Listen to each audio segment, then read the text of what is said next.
Hello everybody, Catmatt here. Yeah, I think people that wear gloves out fishing and handling fish are, I don't know, whatever. But cutting up, or cutting shad in the winter, absolutely. Harbor Freight sells these gloves. They're on sale all the time.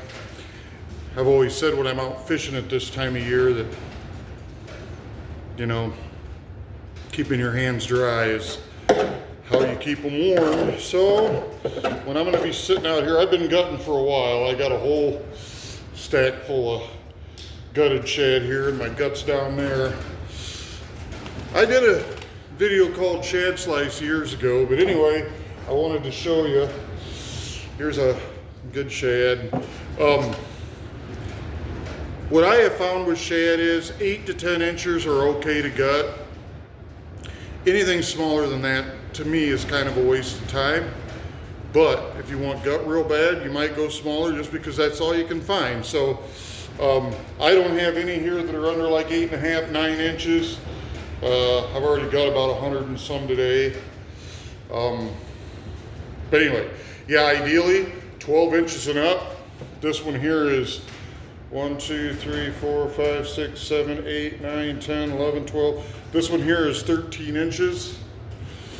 So I don't know if you can, how well you can see, but I come behind the head, underneath the ribs, back, and then I cut right behind the gill plate. Just like that. And then you just simply pull open one side, stick your hand in there, grab the gut, and your gut comes out just like that. So it is kind of an easy process, but it's very time consuming once you consider that, you know, it takes a lot of gut to amount to anything. And you know, you got to find the shad, you got to drive to the shad, you got to get out on the shad, you got to catch the shad, then you got to bring them home, and then you got to do this one at a time. And you know, it's not exactly fun, but the days of fishing you have in the late winter, and especially late winter and spring with shad guts, does make it worth it. I've had plenty of years where I just bought gut. I mean, I've been using gut for, I don't know, 30, 20 some years probably off and on. Some years I don't get it. G&S Cheese Bait does pretty much as good. I mean, there's days when they just prefer gut, you know, but then there's years when, you know, we had a nice thaw here in February. We had some warm days. The shad are easy to get, so I thought, why not? We'll just put away some gut this year, and, you know, I got a buddy that sells it, and I get a really good deal, but, you know, I'm still capable of doing this for a couple hours, you know, going and throwing the net a few times and that kind of stuff, and so it's fun. So I got my little Mr. Buddy here. I'm out in the garage, get out of the wind. It's only 30 outside, and the wind's blowing about 940 mile an hour. But, you know, anyway, it's not much to it. If you know how to find shad, it's real simple. Some people like to do this frozen. At one point I like to do them frozen because of the mess. However, you know, those rib bones freeze and stuff, and that can get pretty hard on the back of your hands, you know, especially the big shad, 15 inches and up. They got some pretty decent ribs on them, and they'll start to cut and nick at your hand after a while, and you won't be so happy. Especially when you get older. It seems like, you know, when you're young, you know, I used to come home and after months and months of a guide season, you know, and my hands just be torn up from handling flatheads and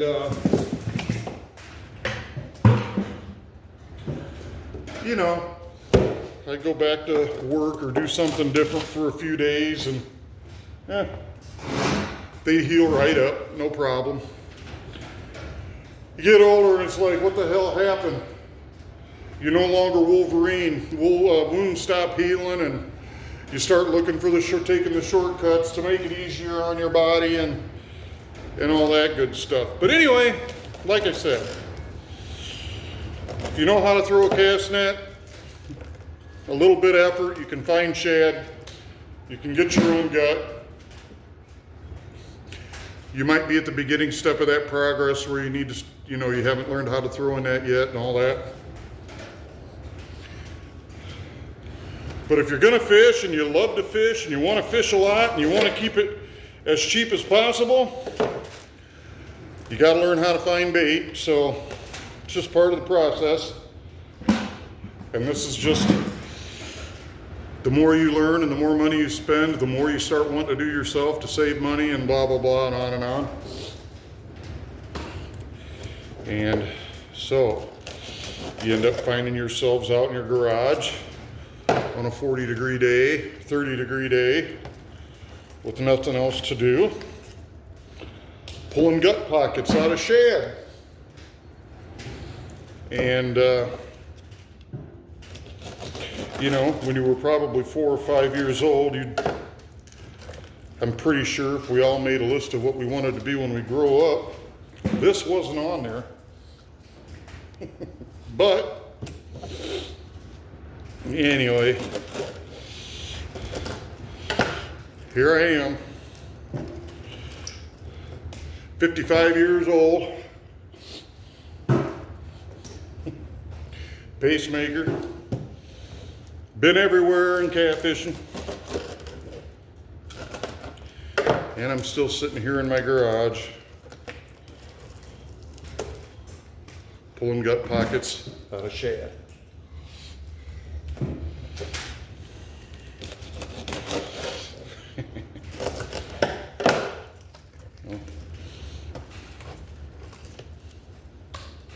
I wonder if bass fishermen sit out like this and pour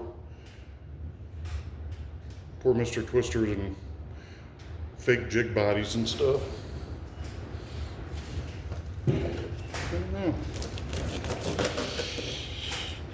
Anyway, I'm going to post this video on Facebook on how many of you are going down to Twisted Cat Expo this weekend.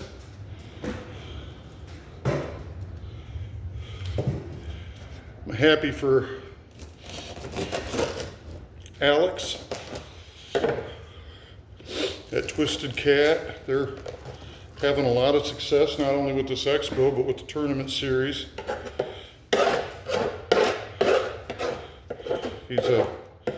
Him and his wife are doing a great job running Twisted Cat.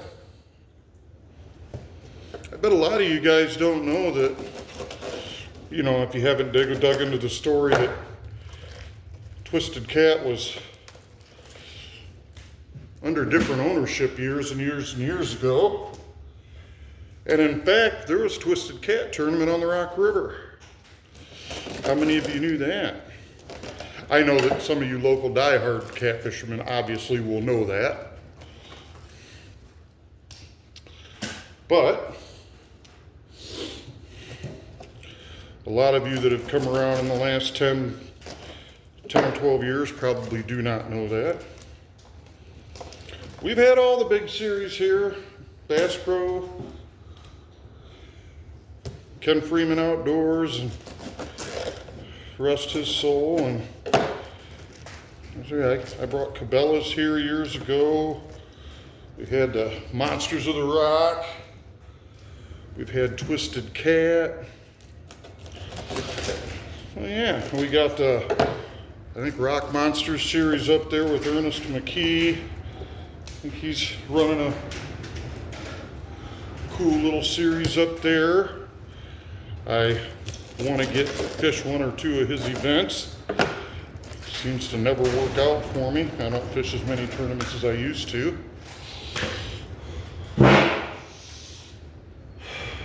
But anyway, that's gutting shad. It's a process.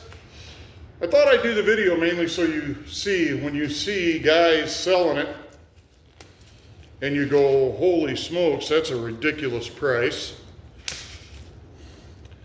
I just wanted you to have a little bit of understanding that, you know, you don't go out and drop a net and shad gut, you just pull shad gut up out of the bottom of the river and throw it in a pint jar and sell it. There's a lot of effort that goes into it, so don't get me wrong, I was guilty as a real young man of going, holy smokes, $8 a jar, because that's what it was. 7 or 8 back when I was a kid, when you could find it. Of course, most people around here when I was 7, 8 had no clue what a shad was. They all do now. They didn't then.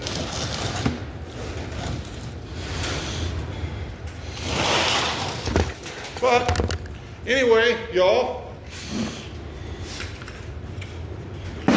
God bless you all. I hope you all have a great year. I hope you're all having a great day. Jesus loves you. And maybe I'll come back with a video, or maybe I'll just show you. So this is how I do my gut. While you're here, I'm going to stick on another set of gloves real quick. And if you want to call me a wussy, that's fine. Go ahead. I'm being a wussy. But it is cold.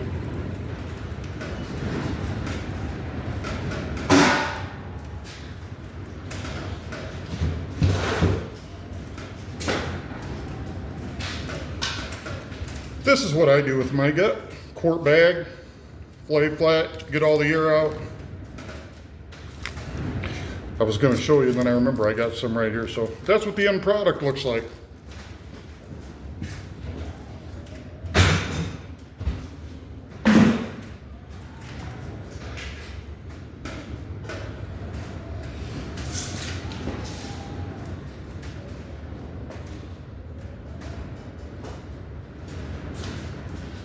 All right, y'all.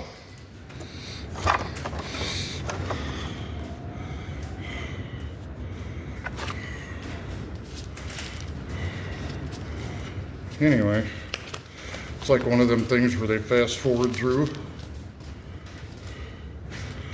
Now what I have found, when you get 10, 12, 13-inch shad, about 25 gut fit nice in a package.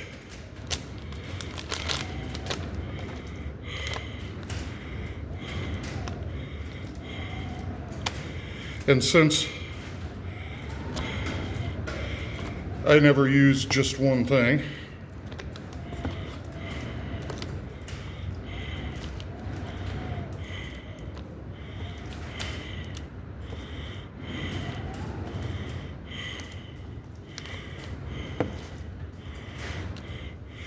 in other words, I'll always have a pull of GNS out, then maybe a pull of gut out. So, you know, you can get a pretty, especially if you're out like fishing for like eaters, you know, you're going out fishing for eaters. If I'm taking cheese and gut,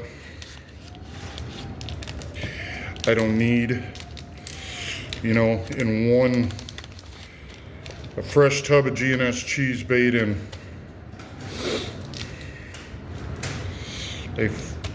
one fresh bag of gut. Now, if I'm going out,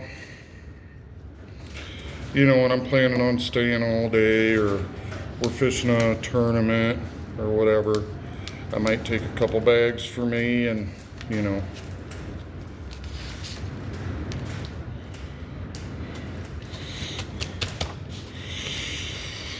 it's a pretty easy process here, you know, just count them out, bag them up, ship them off to the freezer. Anyway, to get them nice and flat, squish all the air out, seal it up nice. Now, I don't worry too much because this gut will all be used in the next 3 or 4 months anyway. So that I get as much air as I can out. There's always a little bit left in there, but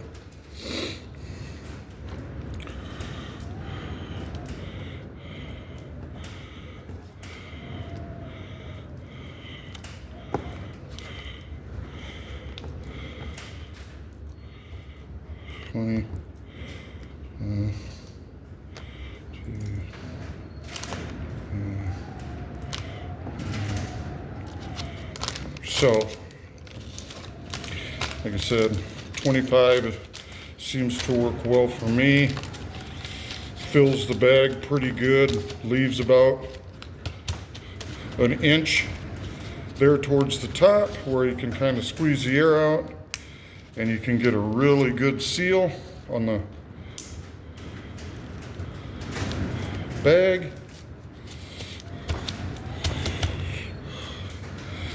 And that does it. So before I shut it off, and then I take these bags and I just slide them in the freezer.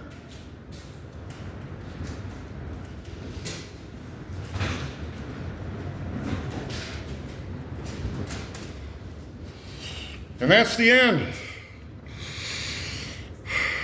Maybe I motivated somebody to go get some shad guts, or maybe somebody had a question about how to do it. So hope you enjoy it all. Take her cheesy.